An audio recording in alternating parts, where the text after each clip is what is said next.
What's up, people? Well. I'm glad free agency ain't just one day. And guess who decided to join the party? We're going to talk about that. And, hey, man, the Cowboys are a roller coaster. Hang on, buckle up. It's going to be a bumpy ride.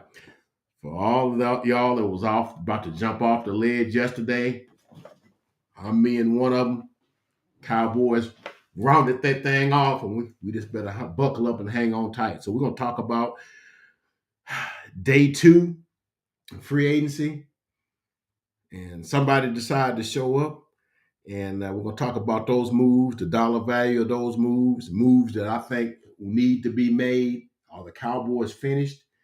And we'll just maybe hit on a couple of other moves around the league as day two of free agency hit, man. So sit back, relax for about, let's say, 15, 20 minutes, and we're going to talk all about it. We'll catch you guys in just a minute.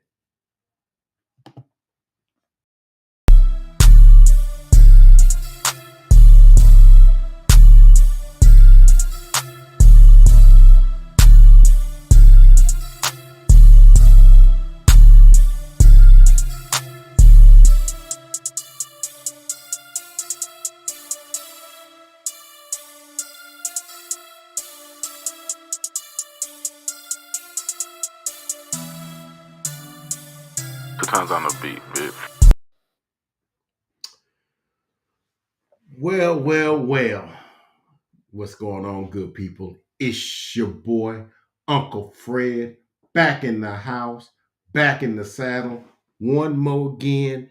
Please hit that like. Subscribe if you haven't subscribed. If you watch my videos, please subscribe. I need to get my subscribership up, and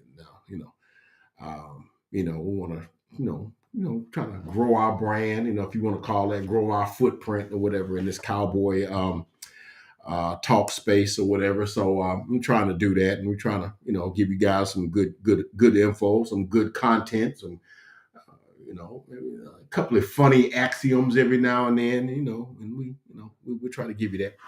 But hit that like, comment, subscribe. If you see the little QR code up there, go ahead and hit that, and you can send your boy a little change. That'll be all right too, man. I ain't asking for it. I'm just saying it's on there. It's in the thing. My wife put it in the thing, so it's in there. So if you do that or whatever, we can do that. That's fine. But enough of that.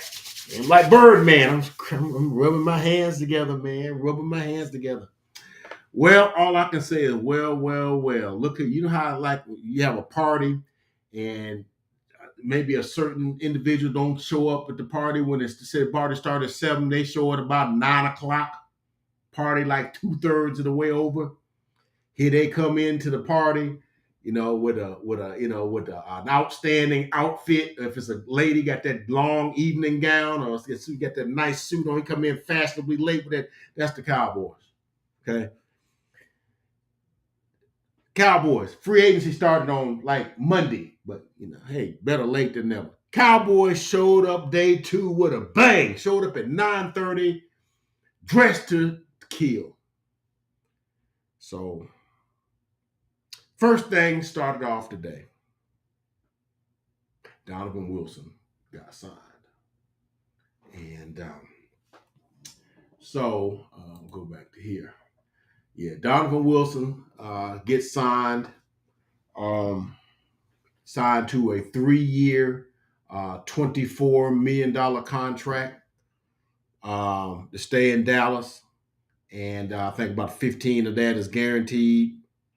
And so that's good, because that was going to change the whole dynamic of our defense. Dino is like the pulse of our defense. I know Micah is our most talented player, but Donovan is that thump, because he comes in. He's like a box safety. Comes in. He actually has like four sacks.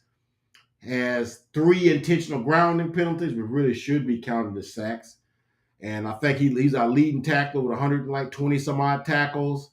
And he sets the physical standard for our defense. Now, if he'd have been allowed to walk, we'd have probably been going with Bell or Israel Makwamu to fill his spot. And, there's going to be a learning curve there, too, because them guys was rookies last year. All right. So luckily, we don't have to do that, or we would have had to have gone to free agency to fill that. Right. And so we end up getting Donald, is what they call him. We got Donovan back, the form, which I think is the best three safety. Most teams don't use three safeties. The best three safety threesome in the NFL with Donovan Wilson, Malik Hooker, and Jaron Curse. Can't find a better threesome nowhere in football, man. Those are the guys. Okay, so we got that done, and so it was done kind of with not a lot of fanfare. But look here, man. let me get through the rest of them first. All right. Then, man, about like 4:30, 5 o'clock, man, I get a notification. My boy RD's hit me up in my text. Man, hey man, Jerry and Steven ain't sleep. They got this thing. Fooled around and found out we done landed Stephon Gilmore. What? So what we give up for him? A 5th round compensatory pick.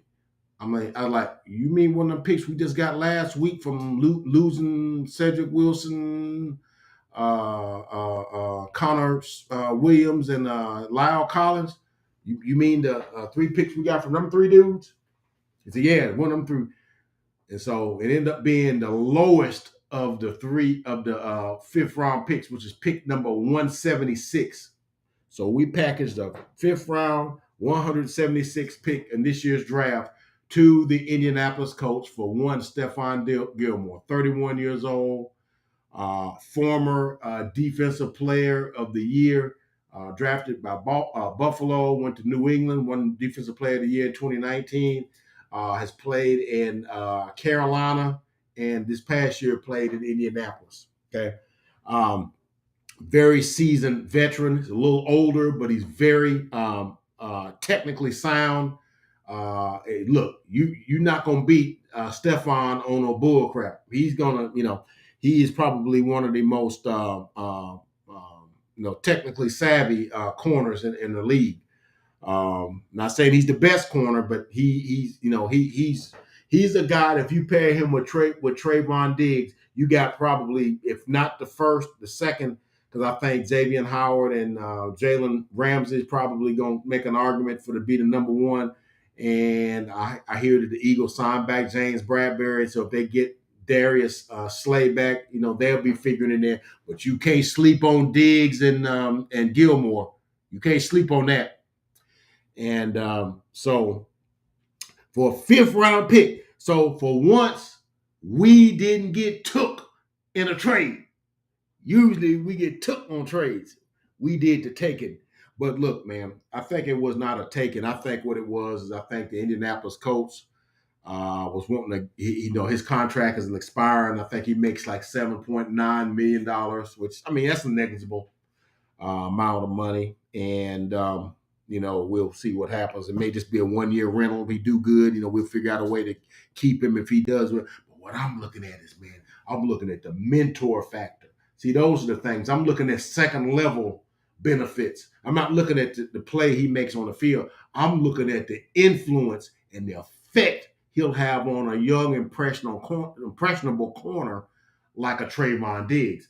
That's what I'm looking at. Like, maybe he can get him to let me stop biting on some of these things in an effort to be too thirsty for picks. It's like, no, man, they setting you up for this. Because one of the games that he got suckered on, one of them was the game Stephon Diggs was in when we played the Indianapolis Colts. And they got him, I think it was Pierce, Julian, I think it's Pierce, got him in the end zone on a play where he came up to the flat and they went right behind him and threw it right over his head. And having a guy like Stephon Gilmore in tow will probably, if you Trayvon Diggs, boy, you should have been busting him a call. You need to be over his house right now watching film and going over stuff. and because I look for those kind of things. Okay. And before the paint got dry for that, man, about 6 o'clock, I'm watching Mike Fisher, and he getting a text from none other than Leighton Vander Esch. And he said to him and said, "Man, it's great to be back in Dallas. And one reason I came back is so I could continue to play for Mike and play for Dan. And I really don't want to play nowhere else. And we know Leighton Vander Esch, played well his first couple of years. He's been hurt. He's had shoulder and neck injuries and different things, leg injuries. So his middle seasons hadn't been that good, but his last month and a half of the season, oh, he was spot on. Had like 90 tackles, had 3 sacks, and 3 pressures, and it was just an all around, great linebacker for us. And he had an offer to go with the Steelers last year for like $7 million a year, and they decided to go a different direction. And so he came back to Dallas, sort of I don't want to say with his tail tucked between his legs, but kind of came back, and they gave him like a 1 year, $2 million deal, which is sort of like, and he kind of overplayed that deal. So this year, he ended up getting a 2 year, $11 million deal, which is like $5.5 million a year. So that's a very good deal for Leighton Vander Esch, one of our Cowboys we want to keep in tow. And so I'm happy for him. So we made 3 good moves, signed 2 of our own, and we made a great trade. And so here's the thing. So, like I said, look who joined the party late. All right. And like I said, they come in swinging for the fences on the second day. Like I said, come in late for the party, overdressing for the party. So it's like everybody looking at them when they come in. That's the Cowboys, and they wouldn't be no other way, right? So it's sort of like I woke up. And let me tell you how this is. It's sort of like I woke up in like an alternate universe, and a universe where, gee, my team actually cares about winning. Because if you listened to me last night, and again, very seldom go live back-to-back nights, but I thought I need to go on live tonight to kind of talk about this right here, because this is something else. But I digress. But go on, and you got a team. If you heard me last night, you heard like, man, they don't care about us as fans giving us a good product. They just care that, hey, as long as the merchandising and the ticket prices and the tickets and them $15 beers you buy at AT&T Stadium are jumping off the shelf, they don't care what they put out there. That's kind of what I said, paraphrased last night, right? So we find out today, I woke up in an alternate universe. It's like like them glitches, because I listen to a lot of glitch videos and stuff like that. That stuff is interesting to me, where people it's like they're walking along 1 minute, like they're about to get run over by a car, and they close their eyes, and then they open their eyes, and the car ain't there. And it was like in one universe they was gonna get hit and probably killed, but then the universe is like cross paths, and they woke up, and then they was in the other one. That's kind of how I feel. I went to bed in one universe where the Cowboys don't care nothing about what we think or about winning, about anything. They just care about pomp and circumstance, right? Then I woke up today, and it was like, man, they really care. They really care about their fans. They care. Pump the brakes. I ain't going that far. What I think it was, fam, I think that the thing had got serious, because this was getting bigger and bigger, that the Cowboys would do nothing in free agency. They do nothing. They draft their guys. They love their guys. They do their guys, and they don't want to pay no money for nobody else's guys. So so they do next to nothing, and hopefully they can fix everything in the draft, which they draft very well. Everybody wish they drafted as well as the Cowboys. Everybody wish they had them a Will McClay. I'm just gonna say that like that. Shouts out to Will McClay, best GM, acting GM, scout, whatever his role he played with the Joneses, whatever he is, the role he played, he's the best in the business, right? But they was um, on the verge of losing the fandom because a lot of fans are saying, man, I'm tired of them because they don't care about us. They just throwing anything out there because they know we'll come to the game, where they'll know we'll buy the merchandise and that sort of stuff. So they had to do something. And then, like I said, stressed last night, I think they was in danger of losing some of their players because I'm telling you, Micah, Mike, when they didn't get Pat Pete and when they didn't get Jalen Ramsey, Woo. Woo. Michael was mad, boy. And then the day when he found out they got Stephon, because they swapped jerseys at the when they played back in I want to say it was back in October. Um, they swapped jerseys, and he was saying like, yeah, come on, that's it, welcome. So that's gonna be good right there. They uh, that feel like that their team is really caring about winning. We're not just out here just beating our heads against the ground and winning 9 games, 9-6 or 9-8 or 10-7 or whatever and whatever. No, we got a chance to do something special, and let's do that, right? So yeah, they was Michael was getting disillusioned. He said, "Here I am out here campaigning and talking to other players." And see, that's the thing and we're gonna get ready to talk about who I think we should our next couple of plays ought to be, and we're gonna be done. Here's the thing that's changed about the league. Some of it I kind of like, some of it I kind of don't, because I'm kind of old school. But um, you know, it was once upon a time before there was free agency, before there was all this abundance of trading and salary cap and all this kind of stuff, that the teams from one team didn't like guys from the other team, didn't like them. Okay, they did wasn't none of this jersey swapping after games and dapping it up and taking photo ops after game. Wasn't none of that stuff.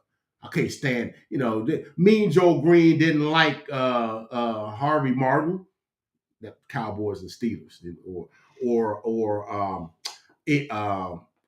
was what's the guy's name that caught the last pass from Roger Staubach? Was it Ed Scott? Is that what his name? I can't remember his name. His offensive line. That dude didn't like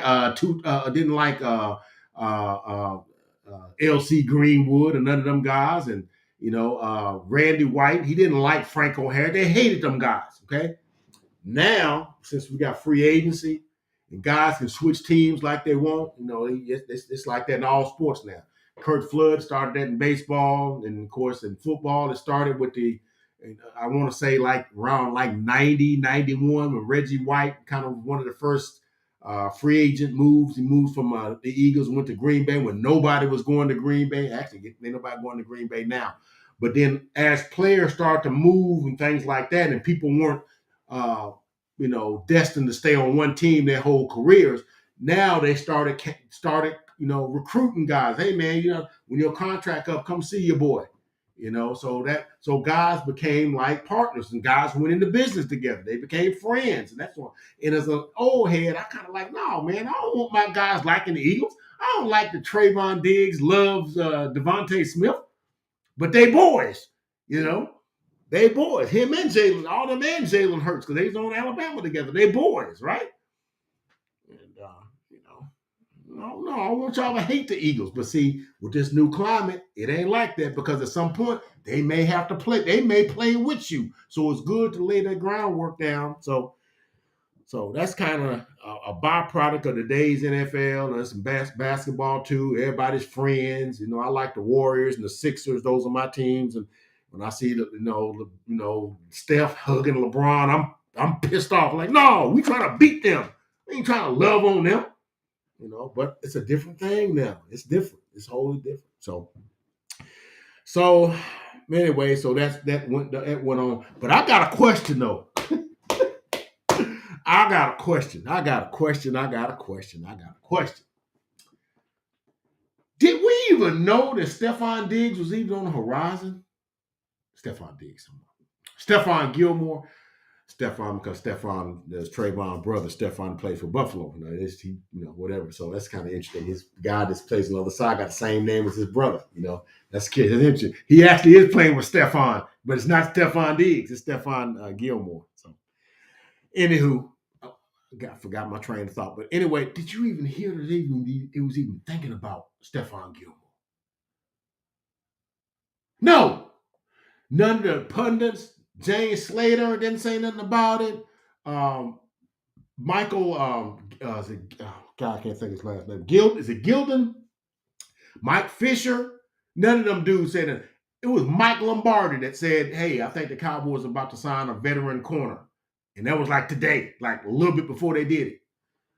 And what I want to know, fam, how in the heck did they pull this off without everybody knowing about it? I texted my boy RD that I said, man, they must have tied Jerry up in the basement. Had him duct taped and hog tied in the basement till they finished the deal. Because he'd have been on all 105.3 The Fam talking about, yeah, we're going to make this deal. I'm a deal making son of a gun. I'm going to do this because I want some more glory hole. But they made this deal, and it was reported that they had just started talking to Donovan Wilson. They weren't even close, whatever. Hadn't even talked to Van Der Esch. It was like Van Der Esch was like an afterthought, and he was like, it ain't gonna get him or whatever. They ain't gonna get him back. And so, how they was able to pull that off? Because, like I said, I woke up and came up in a universe where the Cowboys run their team like a regular NFL franchise do, where the left hand and right hand don't always know what the other one is doing. Is do the thing. They don't get on social media and announce their movements 15, 20 minutes or an hour, 5 days before they do it, So I woke up in an alternate universe with a real normal NFL team and not the Cowboys, right? But I ain't gonna look a gift horse in the mouth. Man, it's a great day to be a Cowboy fan today. I'm just gonna say that. All right. So let's talk about a couple other things, and we get ready to break up out of here.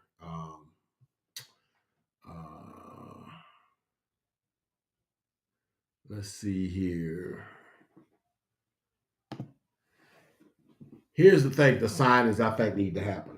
Yeah, and I know there's a lot of guys, and some of the guys we lost. Now we lost Luke Gifford, kind of a seldom used linebacker. He was, used him in some nickel situation, played a lot of special teams. Lost him to the Titans. We'll get a compensatory pick for that. We lost Noah Brown, special teamer, number 2 receiver.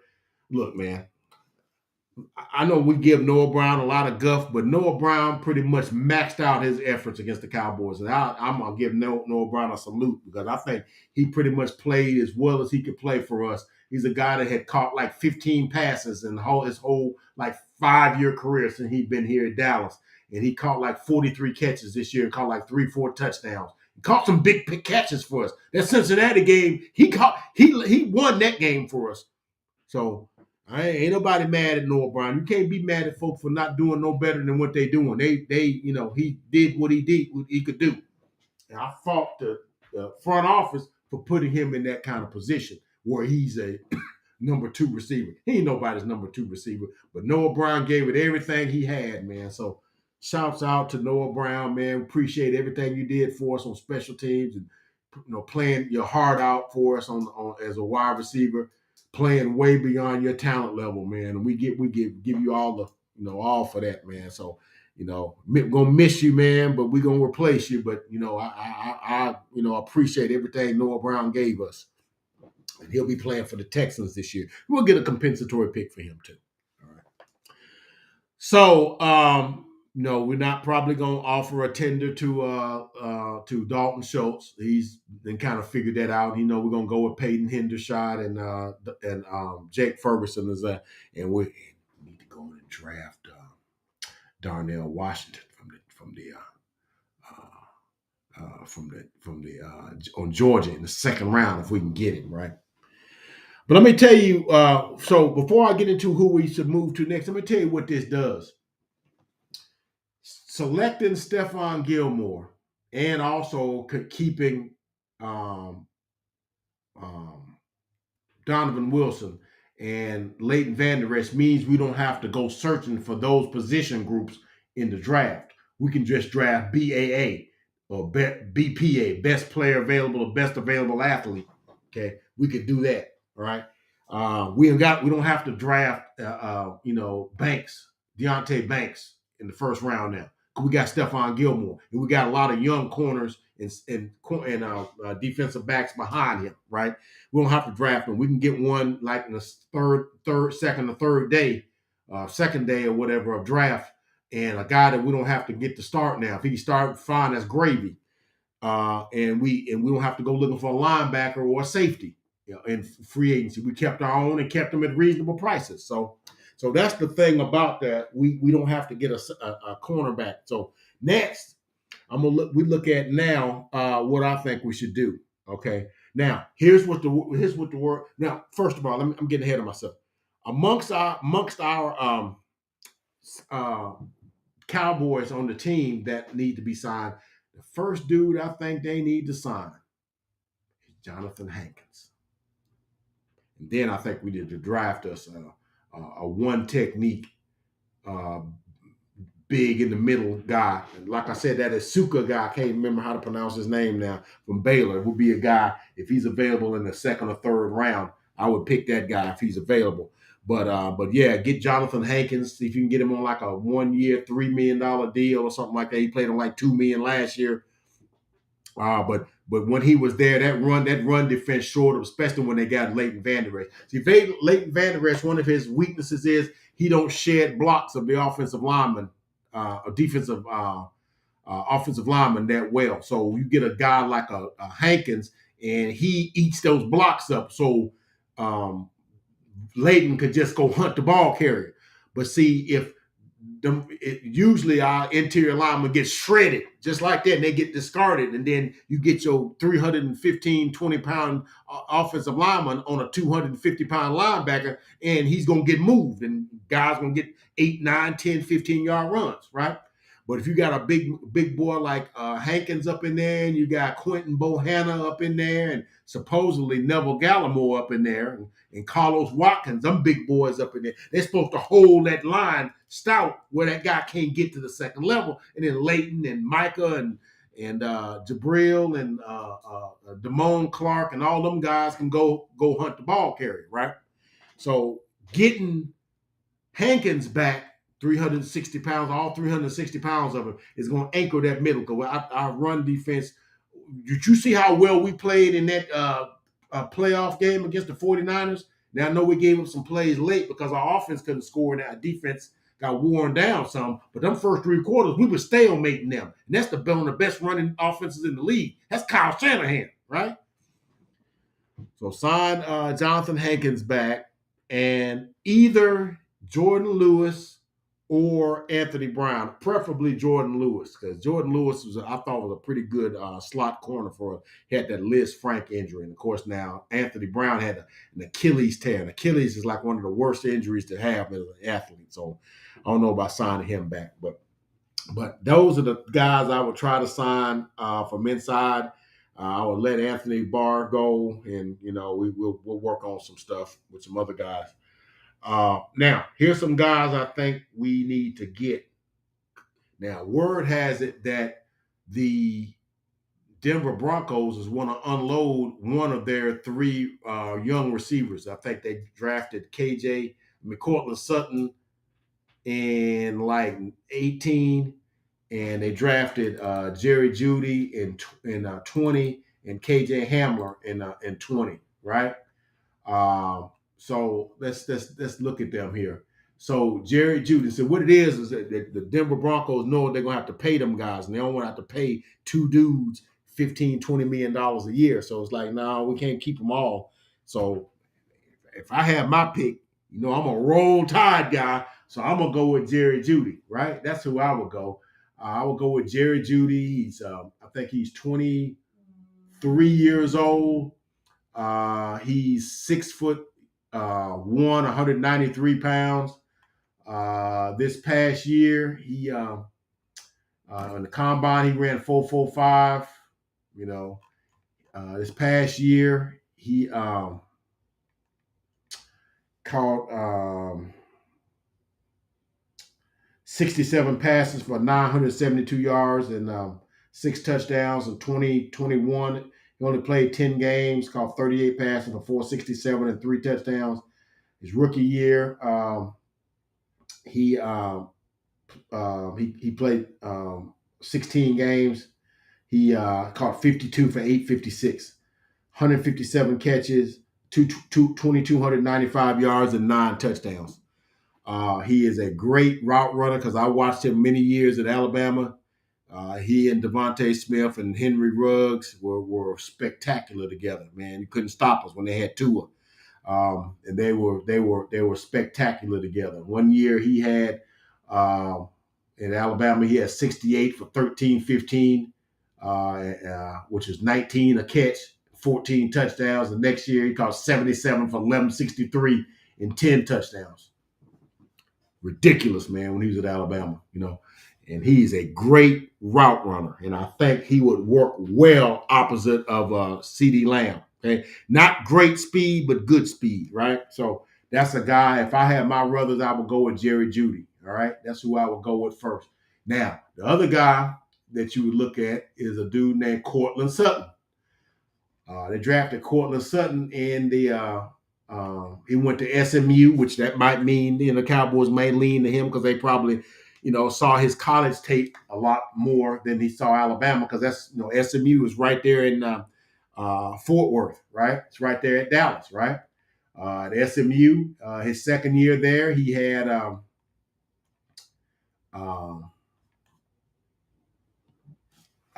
which is 2015. He had 49 catches for 862, and 9 touchdowns.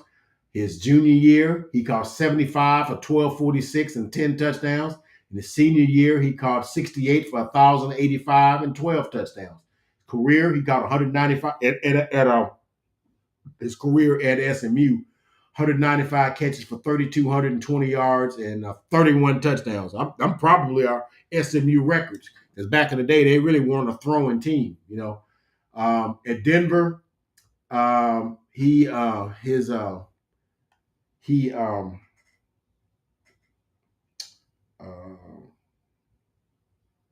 I had his stats here.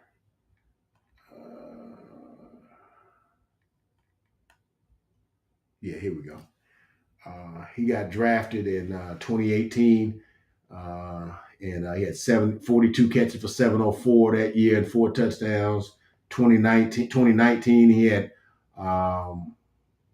72 catches for 1,112 yards and 6 touchdowns, with the longest of 70 yards. 2020 he had he got hurt that year. I think he got hurt early in that year. Maybe in the first game he had 3 catches for 66 yards. He came back this year, and he had 64 catches for 829 yards and 2 touchdowns. Okay, his career, he had 55 catches, 3,487 yards, and 14 touchdowns. Longest being 70 yards, an average of 14.6 yards per catch. Now he's a big boy. Now he's quite bigger than. He's more like a possession guy, big possession guy. I think he ran like a 4.55 40. So he's not off the top fat. He's a little older. He's 27. He's 6'4" and 220 pounds. He's a big dude. Okay. So he'll probably give you a lot of the same things that CD gives you. So he's a good receiver though. I'll take him if they don't want him. Then the other dude that is willing to maybe let you look at is KJ Hamler. And he's a smallish guy. He went to Penn State. He is 5'10", 5'9", 178 pounds. He's only caught 42 passes his whole career at Denver. And he's like a quick twitch, small receiver, but he's never really been healthy. So he would be my third pick. So I would go with Jeudy, number 1. I would go with Cortland Sutton, number 2, and then I would go with KJ Hamler if I had to have one of those 3. But then what I would do, then I would call up Houston and say, hey, what you want for Brandon Cooks? I'll give you a second-round pick and pick up his $18 million salary. Brandon Cooks is like 5'11" and 190 pounds. Has like 6,000 yard seasons. Ran like a 4.40 fast. Still gets behind guys, and he would be like my first choice if I got a good trade option with him. Because what you really want to do is get a guy that is opposite of what you would have. So what I'm saying is you got CD Lamb, who's like a yak guy and run after the catch, run slot stuff, run stuff after the catch, that sort of thing. And then you'd have like Cooks as a speed guy to get behind guys, right? And then I would draft me a dude like Zay Flowers out of Boston College, who's like 5'8". He was like a quick twitch guy. Or like I said, you get a KJ Hamler, but that Denver not going to give you. I mean, if they say it would give us a fourth rounder for him and maybe he could stay healthy. But see, I could think you would use that. You could use Kevontae Turpin for that though. But see, what you want in your receiving core is variety. You want like a possession, big body guy. You want a route guy or a quick guy, and then you want a quick twitch guy. And then go ahead and get you Darnell Washington with that big boy tight end. Man, you got yourself something. But I tell you this. The last thing I think we should get is, I think would be last because I think, the salary, but, D Hop, because D Hop is really like a bigger version of CD Lamb. You kind of be duplicating your receivers, but he's probably the best receiver of those that are available to us. Like 6'4" and like 210. He would be a hopeful. And hopeful then, of course, now our last on my hopeful is Bobby Wags, which on the defense. And I would like him, but them signing Van Der Esch probably lets us know that they're probably not going to sign Bobby Wagner. Because look, they signed him for $5.5 million a year.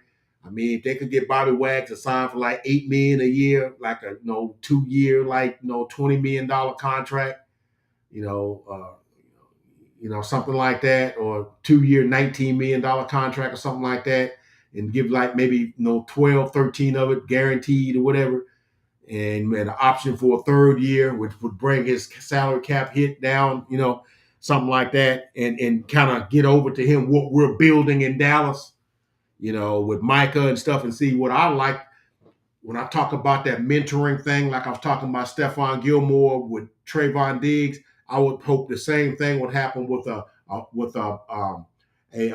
Bobby Wagner with a Leighton Van Der Esch and a Michael Parsons. This line. He's done everything as a linebacker. Won a championship. He's an All-Pro. He had 6 sacks last year. Led the league in tackles. I mean, he's a stud in every sense of the word, and he can tell them nuances and how to shed blockers, how to do. And those are the things sometimes front offices don't understand. They look at the dollar value. They don't look at the intrinsic value that guys have in the locker room and how they can influence, the guys on the team and make them better players, increase the value of the players that you already have. A lot of times guys don't see that, right? Jerry and Steven don't see stuff like that. But I'm not going to knock them today. They're the best front office in the world right now. I'm not knocking them today because they made some moves, and they need to go and make 1 or 2 other moves. They don't make no more moves. I'll still give them a C+ for the moves they made, provided they go ahead and sign Jonathan Hankins. But they're going to get us a receiver and a good receiver, maybe 2. If you can't get those dudes, get us a DJ Chark for $5 million, and let's go. Let's go. All right. But some of the other things that's happened today, the Eagles re-signed James Bradbury. They're still trying to get Darius Slay back, and there's some other free agent moves. The Giants ended up getting Darren Waller, which I'm like, wow, because they was able to keep Saquon, gave Daniel Jones his money, franchise tagged Saquon. They need to get them some receivers, but they end up getting Darren Waller. I don't know why the Raiders got rid of him, but now Daniel Jones going to have a big body tight end. They're going to be better. And if they get them a wide receiver in this draft, because there's some wide receivers in the draft and there's wide receivers in free agency, they can get one of them dudes, but the Giants going to be a handful, okay? You guys hear me? They're gonna be a handful. All right. So and then some of the losers, the Jets still on the clock for Aaron Rodgers. They done made all these concessions. He's calling, telling them he want Alan Lazard, he want Randall Cobb, he want Mercedes Lewis, he wants OBJ. And then you got a guy like Garrett Wilson and Elijah Moore and them guys like, what the heck, man? And I tell you another dude, we might could get Denzel Mims because the wide receiver group, that dude's I think is an untapped resource. He could be our third or fourth wide receiver, But hey man,